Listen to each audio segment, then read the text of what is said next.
Hello and welcome to the GRADD Dialogue. And my name is Jiten Shah. I'm the director of the GRADD office.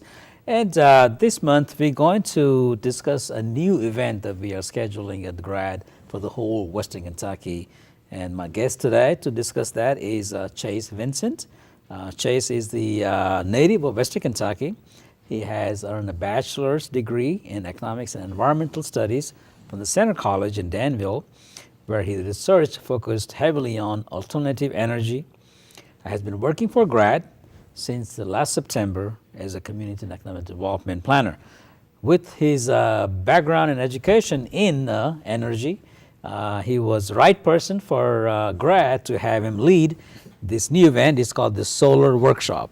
Chase, welcome on the GRADD Dialogue. Thank you. And again, welcome. And I didn't have any staff. They just started about 6 months ago or so. And yeah, already, about 6 months. Yeah, so I'm very proud that you are heading this project.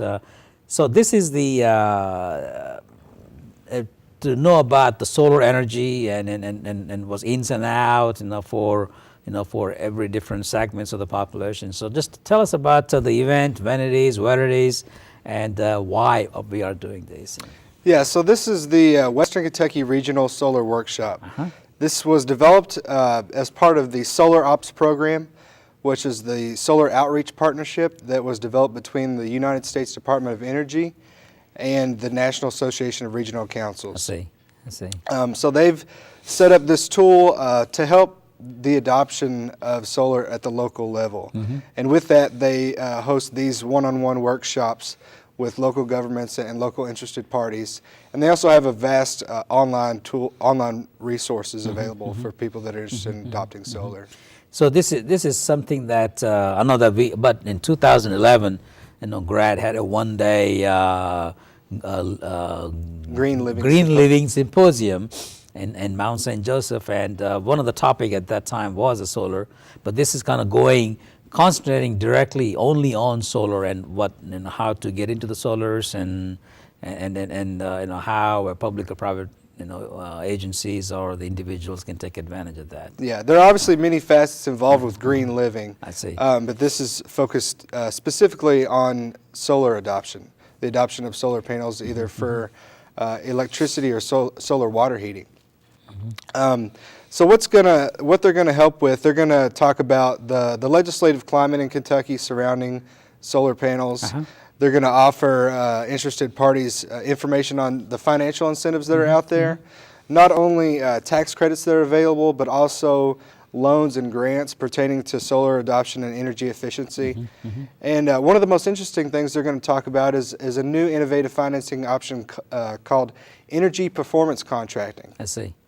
And what that is, one of the biggest barriers to solar adoption is the cost. It's the cost. The upfront cost. Right. A lot of these smaller towns just don't have the money, even if they may like to. They just don't. They say we can't set aside that much money for this. We have other more pressing needs. With an energy performance contract, basically there's no upfront cost to the system or entity that wants to implement the solar panels. But what happens? Say your electricity bill was $100 before you put in solar panels.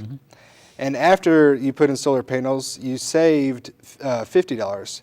So with that extra $50 that you would have normally paid, that's the money that goes back into paying for the cost of the solar panels. The capital cost. Exactly. Okay. So after that's paid off, you're realizing the benefits, for the future life of that system. Solar power has been talked about for decades. But always been talked about as a kind of quote unquote a pilot project or a alternative energy and everything else. But seems like more and more is getting to be a norm in many places. Yeah, I think so. It just comes with time, with increased technology and implementation of it. That it's naturally going to get cheaper and more efficient. That's the way it goes with any technology. Can you give some examples of some of the public or private either buildings or facilities in the West Kentucky region that might have utilized solar as primary or subsidized ways of providing energy? Yeah, I'm glad you brought that up, because in addition to the experts that the Solar Ops program are going to be bringing in to speak, we're going to have a panel of local experts that have actually adopted solar in Western Kentucky. I see. And we're going to bring them in to get their unique perspective on, what was the impetus behind you wanting to implement solar? what was the process like in installing the panels and dealing with the contractors? And also, have your expectations been met? Did it, did it meet all the expectations you had when you first dreamt up the project? So we're going to have a great group of people coming to speak. One, we're going to have the energy manager for Fort Knox. I see. That solar panel installation was done last year, so it's relatively new, but it is now the largest solar installation in the state of Kentucky. Oh. So that's very interesting. And another person we're going to have is Kenny Stanfield with the architecture firm Sherman Carter Barnhart out of Louisville, Kentucky. He was the lead project manager on the Richardsville Elementary School in Warren County down in Bowling Green. And that school has solar arrays across the rooftop, and it was the first net zero school in the nation, which is a very exciting and prestigious designation. For those of viewers that don't know what net zero is, it means that they actually don't use any energy from the grid. They actually produce more energy than they use. So they sell that excess energy back into the system. Yeah. Okay. And we're also going to have Malcolm Bryant. He's a local developer. He actually developed the hotel that the workshop is going to be hosted in, the Hampton Inn down on the riverfront by our new convention center. That is a LEED certified building, which means leadership in energy efficient design, and he will be implementing solar panels on the top of that building in the future. And I believe I believe he has already installed. Yes, solar Mr. panels Bryant has other commercial properties I see. around town, Okay. and he has installed solar panels on one of his other buildings, the Midtown building off Frederica Street. And what's interesting, you brought that up, that idea was actually birthed at the Green Living Symposium. Oh, I see. Yeah, Okay. that you mentioned earlier. So Yeah. So I think it's more or less, like you mentioned, the Green Living Symposium that we held in 2011 kind of opened up, hey, there are other ways of living green or living environmentally feasible, and also other energy sources that we could utilize to save the earth and all those kind of things. And now we are, telling people how to take advantage of solar energy, in our region, in Western Kentucky rather. So talk about the Western Kentucky. Tell us who are the sponsor. You mentioned the SunOps and NARC, or the National Ocean Regional Council. Who else are supporting or sponsoring this event? yeah, along with us, the Green River Area Development District, we're getting support from the Lincoln Trail Area Development District. That's in Elizabethtown and the surrounding counties. Barron River Area Development District, which is Bowling Green and the surrounding counties. And also the Purchase and Pennyrile Area Development Districts, which are in far western Kentucky. We really want to, let people know that solar, you can put in solar anywhere in western Kentucky. So we want to, try to branch out as far as we can to get as much input that we can from, local developers and interested parties. Seems like when you drive around, in over Western Kentucky or even anywhere else, you see some of the examples of solar panels. I've seen, and some folks have solar panels, maybe 2 or 3 over their garage or home, or maybe they're using a hot water heater or something like that. Recently, you can also see the highway department using a lot of solar panels. I guess they're using the power to the fixtures, on the highways. And recently, I was in South, and it was amazing every single billboards, big billboards, they have solar panels, 2 or 3. So that means, rather than having a wired power coming to the billboard for the bulbs or the lights during the nighttime, they are using solar panels. So that means, has been proven and has to have a fairly decent return on investment, if people are using all over and all those things. So and that's what you're going to talk about, Okay. Yeah, with billboards, a lot of billboards are going to LED lighting these days, so they can display more ads on that single piece. So yeah, it definitely makes sense to put solar on there. Why not? And that's one of the points that we're really going to hit on at the workshop, is that it almost doesn't make sense not to. Right. We're at the time now where the cost per kilowatt hour for solar energy is fast approaching traditional fossil fuel-based, sources of electricity. So if you have that reliability, I mean, the resource is readily available. It's easy to extract. Right. And the price is very cost competitive, so it doesn't make sense not to. Now, Chase, I think we are not California and Florida, where there is a 360 days of a year of sunshine or something like that. So anything we do in solar, there'll be still as maybe another source, not the primary source in a sense. So that means we had to work with the local utilities to see how that kind of combines together as far as buying power or selling powers, or are you going to have somebody to discuss that facet? And also, what about the planning and zoning? Because there's always issues involved. Hey, is it allowable and all those kind of things. Yes, we're going to have Jason DeLam, and he's the director of energy and carbon policy with Midwest Clean Energy Enterprise out of Frankfort, Kentucky, and he's done a lot of work with the state in the Division of Renewable Energy. He's going to come talk about the current regulatory landscape surrounding solar and different ways that towns can implement solar-friendly planning and zoning ordinances, making sure that any new development, it doesn't obstruct the potential for solar. So that'll be very interesting to have. Going back to the, the energy buying with utility companies, solar is, and will be for a lot of people, a backup source. I see. But, don't let that discount the the technology, because I read an instance the other week where a wastewater utility in Maryland was heavily impacted by Superstorm Sandy, and their power went off for days, and they actually spilled 20 million gallons of untreated wastewater into the local river nearby. So what did they do to make sure that that didn't happen again? They diversified their energy assets. They didn't put all their eggs in one basket like they had before. They bought 3 backup diesel generators so they could power the plant for longer, and they also covered the roof with solar panels. So, even when a storm comes, you can have that backup energy readily available, so a disaster like that doesn't have to happen. This is excellent. So you're going to be learning about everything about solar, big and small. Some examples, some experts coming and talking about it. I would imagine some people are going to talk about the financial aspect of it too. How much it's going to cost, what are the tax credits, and all those things too. Yeah. Okay. Yeah, we'll have people speaking about innovative financing options. Like I said, the energy performance contracts, what tax credits are available out there, and also different loans and grants that are available for solar projects.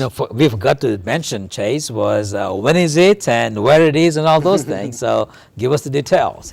It's going to be March 27th, which is on a Thursday, and it's going to be from 10 o'clock in the morning to 3 p.m. And again, it's at the Hampton Inn on the riverfront. It's a brand new, beautiful hotel right beside our new convention center. And registration is free. The workshop is completely free. It's funded by the Solar Ops program. So all you have to do is go on their website. It's solaroutreach.org, and go to their events page, and we're the first hit right up there at the top. And just fill out your information, and you'll be ready to come. And it's imperative that those who wish to attend sign up, because lunch will be provided. So, I see. So just go on there and register, so we'll have a good head count of how many people to expect. So it's not just walk in. You're going to have to register to come down to attend the conference. And, if you think about it the day of or the day before, and you decide, well, I really need to go to that, then please, do come. But we try to have a good head count so we can plan for lunch. Can they also go on the GRADD website? Or we'll also have links on the GRADD website for those that are more familiar with our website. We'll link you straight to the Solar Outreach website, so you can register there. And that is www.gradd.com. www.gradd.com. There you go. Yeah. So how many people you're expecting? We're hoping to have around 50 to 65 people. Oh, I see. Yeah. Okay. So we're inviting all the local officials from the surrounding counties and in the other area development districts that we mentioned earlier, as well as school superintendents, people from the private industry. All the know-hows are going to be there. That's another thing that I want to stress, that if you are interested at all about adopting solar in your community, this is the place to be. This is where you're going to learn things that you can take home and give you the confidence to make this a reality.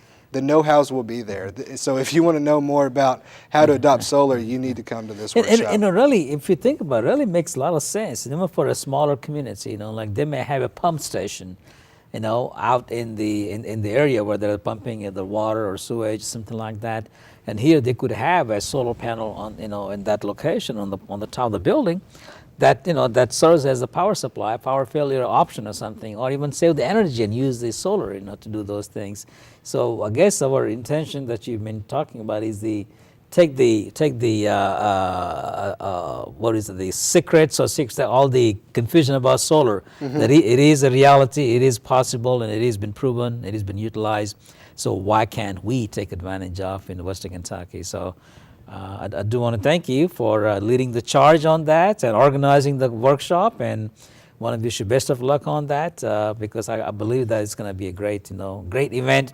Who knows? Maybe next year you can talk about the rainwater collection and how we could utilize that, as a part of the water supply. That we all Absolutely, use and that. something that generations before us taught us is to make use of everything you have. Right. And solar fits right into that. There is a little bit of a stigma surrounding solar in Western Kentucky because the coal industry is so big here. Right. But it's not black and white. You don't Right. have to be anti-solar because you support coal. Right. I have many family members that work in coal and did for generations before me. But it really harkens back to that message of using everything that you've got, and solar definitely fits in with that. Chase, want to thank you. Thank you being on the show. Thank you being a GRADD staff member as Thank I you. It's been a CED pleasure. planner. I'm looking forward to, I know, you do a lot of other works beyond just a solar workshop and everything Yeah. else. So want to wish you best of luck. And again, It's been a thank you very pleasure and much. an honor. Thank you. All right, thank you. Again, we've been talking to Chase Vincent. He works at the GRADD office as a CDBG planner. However, he's also the one taking charge of the solar workshop, which has been scheduled for March 27th. That's right. At the Hampton Suite and Hotel that is opened on the riverfront. Again, thank you very much. If you have any questions, you can always contact Chase or myself at the GRADD office, 926-4433. Thank you very much.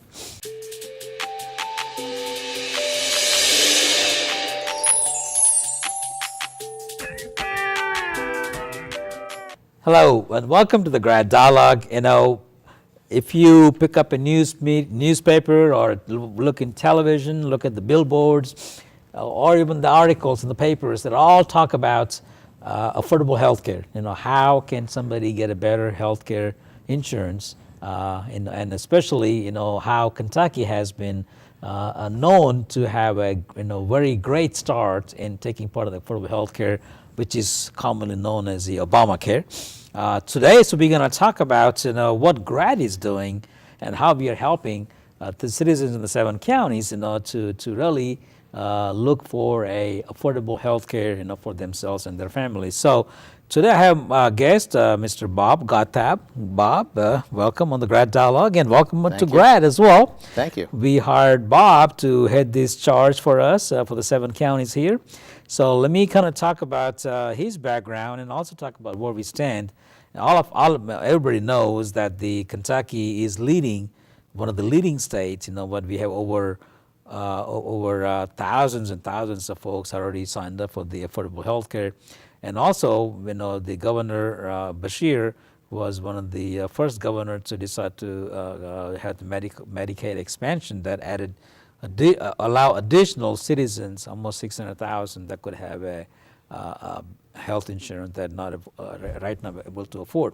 So with that, Bob is a graduate of Kentucky Wesleyan College and holds a master's degree in educational leadership from the West Kentucky University. He recently retired after serving 35 years in Tell City, Troy Township School Corporation in southern Indiana, and also served as a teacher, building administrator, and a director of curriculum. It's a lot of good titles there. I know, lots of titles. Currently, Bob is working for GRADD, as I said earlier, and as the Kentucky Health Benefit Exchange Assistant. Bob, and also a good friend of me and our family for many, many years. Yes, that's I'm true. so glad that you could assist us. So let's talk about that. And I know that we are not the only agency doing this in Owensboro, Davis County, and the 7 counties here. That's correct. Okay, so tell us what is that health benefits exchange program, and what is your role? Well, of course, this is a law at this point, Affordable Care Act, and open enrollment began in October 1st of 2013, and open enrollment closes as of now, March 31st of 2014. Explain that. What do you mean open enrollment? Well, that means people can sign up for their health care. If they don't have health care, it's law now that they get health care. And of course, Kentucky has provided this great website for them to go through. They can actually do that on their own if they so choose. Unfortunately, a lot of people struggle with the technology, working on a computer. In fact, people who don't have computers, they need to reach out and we are certainly are one agency that they can reach out to. You know, there's over 200,000 people at this point out of the 600 and some odd thousand people who have served, are getting health care at this point, and have signed up for it. If they don't get it by March 31st, our understanding is that there will be a $95 tax credit against them for 2014. And of course, or 1% of their adjusted gross income, and that may change as well. It also may change, we've talked a little bit within the office staff ourselves, that this March 31st deadline may be extended actually, because so many people are having difficulties with it. But if someone is interested in doing this, they can call the GRADD office and we can set up an appointment with them. I'm at the GRADD office on Tuesdays, and then I'm actually down here at OCTC on Tuesday afternoons from 1 o'clock until 3 o'clock. I see. I'm traveling to McLean County on Thursday mornings, and then Thursday afternoons I am at the Elizabeth Mundy Center. And then on Fridays I'm in Ohio County and Hancock County at the senior citizens area. You know. So, and, you know, and you started what about? Well, I went through training pretty much during the month of January, and I've been signing folks up since the beginning of February. So, upwards of 25 to 50 people I've signed up. So, I mean, there've been a lot of discussion about the Obamacare or the healthcare, and how difficult it has been and everything else. But you know, you are one of the one has a first-hand knowledge rather than just people's comments and all those things. So, well, I think by having someone assist an individual, a client, to go through the process is easy. One of the things that's very important is that the person who comes to us needs to know his or her Social Security number. We need to have that. Everything goes through the federal databases and the hub. So we need to know income. Income is that we take some personal information in order to get the kind of insurance that you need at the very end of the process. And many times there's a random selection of, sometimes you need income verification. And so we have that means that we can take the copy of that, we can upload it, and we can put it on the computer and send it to Frankfurt. And then there's an evaluation. Someone in Frankfurt actually has to physically look at that paperwork, and then we make a note of it that it's a pending application.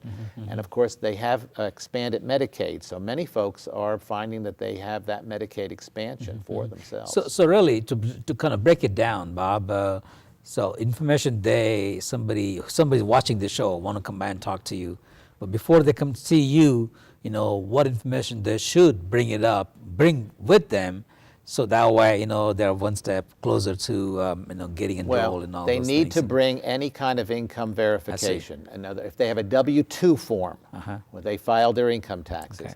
And I have had folks come through and say, I have no income whatsoever. Right. This year I've lost my job, and of course because of the economic situation, maybe they have. How do we show that verification if we're asked that? Well, we have a statement where they sign and they tell the truth by saying that there is there is no income at all, and many times they'll. But when you say that. income, are we talking about that a person's individual income or the family income? Well, it depends upon who's applying for the insurance. If it's a family income, it's to be a mother and a father. All that income goes into the fact of whether or not how it's added and who's going to end up on Medicaid, or whether they're going to be qualified for a health plan. If they're qualified for a health plan, there are like 4 health plans that are out there on the Kentucky, on the U.S. national website, and they're all in medal degrees that starts with bronze and then silver, gold, and platinum. And of course, the higher the monthly premium is, you're going to have a better health plan. The less you pay, you're going to have more deductible. Now, some folks may also qualify to get a credit for the health insurance. That's true. Depending upon their income, as we put in all those numbers, with whatever the income happens to be, the computer will tell us, the people, it spits it all out and will let's give you a health credit. And I found out a lot of times it runs around $240 to $280 per month. Of course, that depends upon individuals. But then when you look at the qualified health plan, that amount of money has already been subtracted from what their premium premium would be for the health care. So the whole thing kind of sounds like, in spite of all those publicity and debate and everything else, it is a law. It is been on. It is working. And you have enrolled along with other folks. I have. Enrolled folks, and people have changed their insurance from or had no insurance, got insurance. Exactly. Bad insurance, got better insurance. So it's a positive experience for people. Okay, It doesn't have to okay. be looked at being Right, negative. I right, mean, right. everybody looks at it as being negative. I do want to explain one thing, Sure. though. I did have somebody who wasn't quite sure whether this sign-up here in Kentucky is the same as the national. Oh, I Well, it see. is the same. It's the same, Obamacare is this, that's Yeah. what they've termed it, of course, but the Affordable Care Act is exactly what we're doing here in Kentucky, signing people up through the technology that's available. And it is also the same as them doing themselves and getting all the way through, or you do it, help them do that. That's exactly Or right. even insurance agents may be doing that too. That's or something. also Yeah. their possibility. On average, how long does it take? If I come in, sit down with you with all my numbers and everything. Well, else? I used to have hour-long appointments. I can do it now in 30 minutes. So if you sit You can down, do it in 30 minutes? I No. can do it in about 30 minutes. Wow. And we can get some kind of a response from Frankfurt within 30-minute time frame. And it's much better if you start with somebody. If you've already started an application with another assistor or a connector, I can't help you. Right, You have to go okay. back to that person. And if you've started something on your own and you want to come for assistance, I can help you, but you have to know your username and your password that you use to start that. I see. So it all comes down to security. So it's better off, if you haven't started it, give us a call and we'll help you out. Bob, even though we have the district health providing that assistance, so is urban area community services and other agents and everything else, seems like, just you yourself at GRADD, are getting to be busy and people are getting calls. We are getting busy. That's great. And I'm taking Yeah. appointments. I'd much Yeah. rather have an appointment schedule, but we certainly can take walk-ins Yeah. as well. And also, I think, I don't know if you, I decided to have maybe one or two more people that we can use, for the other part of the district in other counties, so we can do this Yes. because I think March deadline is coming up. It is. And, And more people wait till the very end till they Right, have to do right, it, Right. And I think most people kind of, worrying about, I already have one insurance. Why should I matter up? Because insurance has always been a confusing on people's mind anyway. So, but by sitting and with a sister like you, it takes away all those worries, and at least you streamline. This is the option you have, and the person can decide which Well, we option. hope so. I mean, I'm there to help people. That's why I'm doing it. Everybody told me they love it. They love I to do work with like you. it. So I do like it. I do Yeah, enjoy yeah. doing it. So it's yeah, great. I'm so glad that we could get you on board and help the citizens in our counties to get on the affordable health care.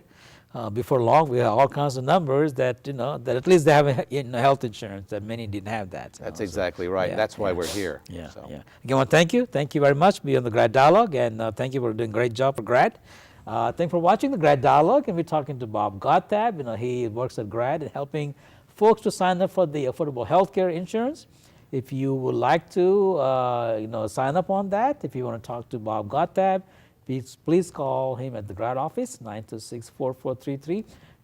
Actually, you can go on the GRADD website and probably you can find his schedule. He's serves Davis County, McLean County, and Ohio and- County. yes. Okay. Thank you very much. And if you have any questions, please call us.